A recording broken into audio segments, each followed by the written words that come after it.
Well, good morning. Yes, it's me, Kenny Polcari, your host of the party. And today is Tuesday, April 15th, 2025. Yes, it is tax day. I can't believe another year has come and gone, and you got to write that check to Uncle Sam. Okay, but here are the things that you need to know. Stocks and bonds rose yesterday. Bessent says not to worry, while Janet Yellen says it's a crisis of confidence.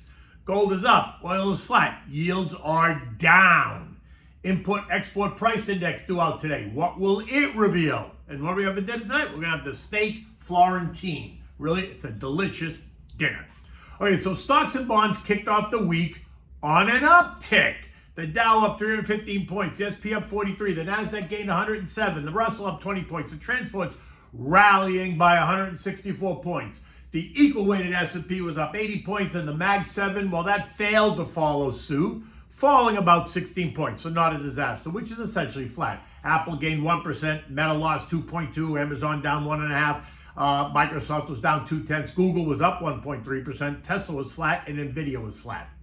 Bonds rose, the TLT up 0.7, while the TLH gained 1%, leaving the 10-year yielding 4.38%, the 2-year yielding 3.85%. Scotty Bessent, Treasury Secretary, telling Bloomberg he's not in the camp that foreign investors are selling the U.S. In fact, he points to data that suggests increased foreign demand at the recent 10-year and 30-year Treasury auctions that happened last week. To support that argument, the head of global fixed income at J.P. Morgan, Bobby Michelle, reports that foreign investors are telling J.P. Morgan that they are not shunning U.S. debt, and cited Fed data that reveals foreign central banks have actually boosted their holdings of treasuries, which goes to my point about markets, stock markets, bond markets, housing markets, tulip markets, whatever.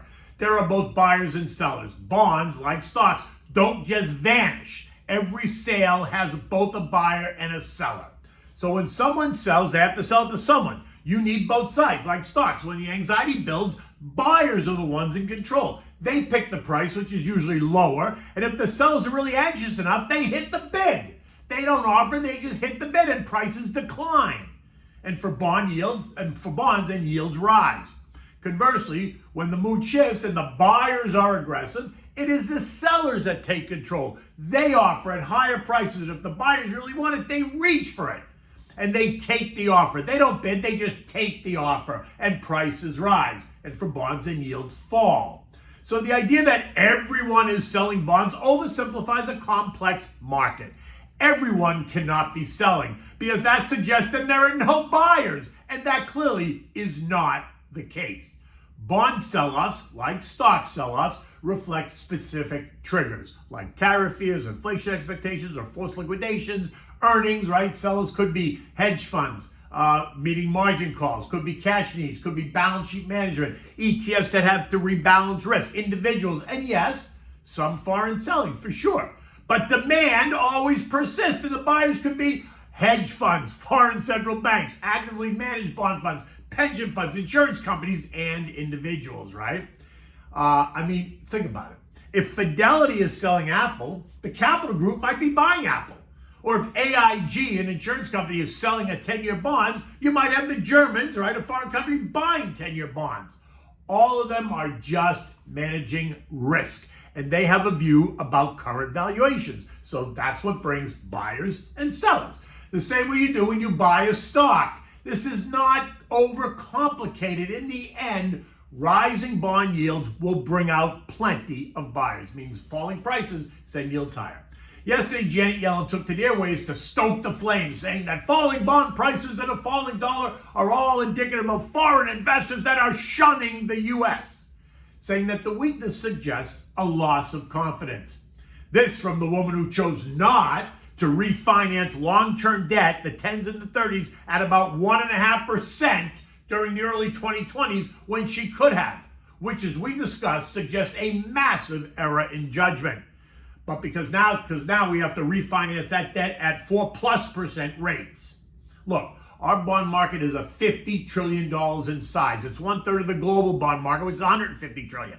And the global reach means diverse players, central banks, institutions, speculators, all ensure liquidity, even in times of stress, the same way that it happens in the stock market. there's always a buyer. It's comical, really, which is why I keep saying that if the recent action is giving you undue stress, then you need to reevaluate what you own or the type of plan you have or how it's designed or what the risk level is. Now, to that point, look at what's happening to gold. Have you seen it? It's up $15 today, trading at $32.41 an ounce. It's up 21% year to date on top of the 22% last year. So what does that say? If everyone is buying gold, then who is selling gold? I mean, yeah, if you have to buy it from somebody, I don't hear anyone screaming about rising gold prices, not panicking, right? In fact, all we hear about is how gold prices, how high they are, how good they are, and how good they have been. And just FYI, I also think gold's becoming a little bit of a crowded trade, but it can and will continue to rise until we get clarity on trade, tariffs, earnings, and Fed policy. Oil's until Trump calms down. Oil is holding tight at $61.30, and that remains in the $60 to $68 trading range. The swing stocks in Asia are all higher on the hopes that something is going to happen. In Europe, investors there continue to go on a shopping spree, scooping up the names that have been artificially mispriced. Eurostock is up 0.7, UK is up 0.9, France is up 0.3, Germany's up 1%, Spain up 1.1%, while Italy's in the lead again, up 1.6%. And US futures, they're churning, only because the headlines remain very fluid. Dow futures up 20, S&P's up 3, Nasdaq up 50, while the Russell is essentially flat. Economic data today includes the Empire State Manufacturing and the Import-Export Price Indexes. This index is published monthly by the BLS and measures the average change in prices of goods and services traded between the U.S. and the rest of the world. These indexes provide critical insights into inflation, trade dynamics, and economic conditions. The Import-Export Price Indexes are particularly relevant to the bond market's recent pressure. Now, here are the risks. Is it inflation link, right? Rising input prices fuel inflation expectations, pushing bond yields higher and prices lower as investors demand compensation for eroded returns. This aligns with the 10-year Treasury spike that we saw at 4.5%, last week. It's a tariff impact. Trump's tariff proposals, a key driver of recent bond sell-offs, could amplify input price increases, raising inflation and further pressure in bonds. Higher yields reflect fears of sustained price pressures. Global demand. Weak export growth suggests softer global demand, which could temper U.S. growth and affect Treasury demand if foreign investors like China and Japan scale back purchases and trade disputes, right? Like some have been suggesting they are. And Fed policy. The Fed monitors these indexes to gauge inflation and trade health. Persistent input price rises could delay any rate cut, keeping yields elevated, while weak export prices might prompt easing if growth begins to falter. Today, you're expecting import prices year over year to be up 1.4%, with export prices up 1.8%. In the end, the markets are very anxious and will react dramatically to every headline. Just to be clear, it's not over yet. Earnings are going to cause some distractions. Investors are going to try to focus on the broader economic conditions, earnings data, and more importantly, the earnings guidance. But the news out of DC is going to continue to dominate the headlines, period, the end. So expect the turbulence to continue. The S&P closed at 54.05, up 42 points.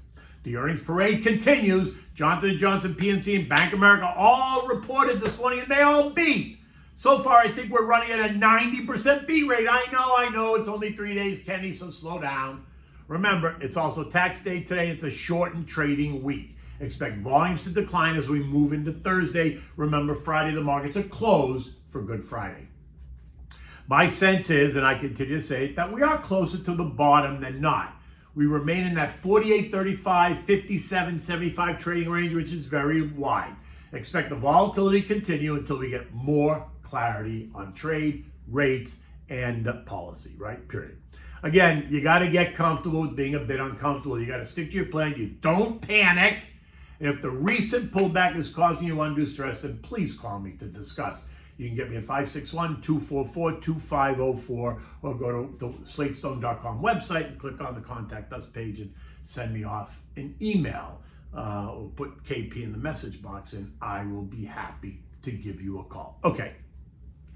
So what do we have at dinner tonight? We're going to have the steak Florentine, which is a classic steak dish. Now for this, you need the steaks. right? You need a nice thick steak. I always use a ribeye, but that's me. Garlic cloves, pork fat back, dried rosemary, coarse salt, kosher salt works really the best, and pepper. You want to rinse the steaks under cold water, pat them dry with a paper towel, leave them on a platter for about 20 minutes so that they just come up to room temperature. Now, in the food processor, you want to blend the pork fat back, the garlic, the rosemary. You want to make it like a pasty consistency.